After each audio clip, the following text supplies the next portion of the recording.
राजू बाबू।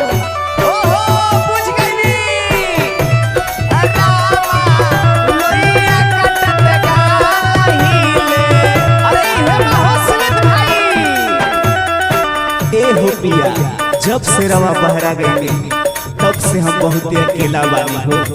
राउर बहुते याद आवेला, रोटी बेलतो में तहार ध्यान हमरा लगल रहेला हो। भैया के बुला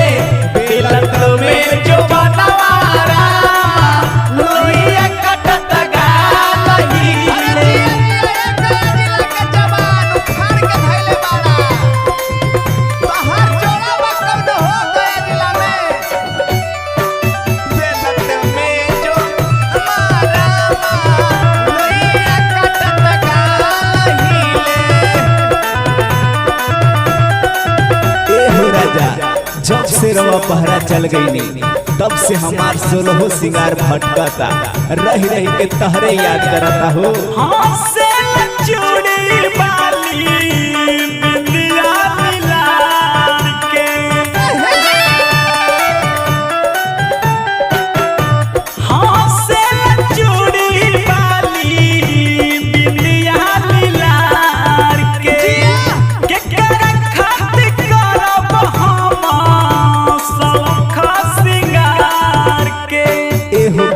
तहरा बिना रात में नींद नहीं आवत हो, अब जल्दी घरे चलावा।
तहरा के अपन दुख कैसे बताई है, सौ से जवानी हमर लसिया के लहे लहे चुअता।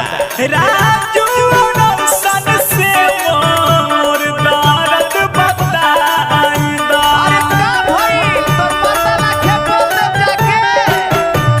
राजू सन से मोर दर्द बताई दा, खिंच के हमारा फोटो दिपे पिया के भेजाई दा। अरे हरिओम पांडे जी, रवा तो हमार दुख बुझी, हमार पियावा लोगे जरे वीडियो कॉल कर देना। रोहित रावी सुजी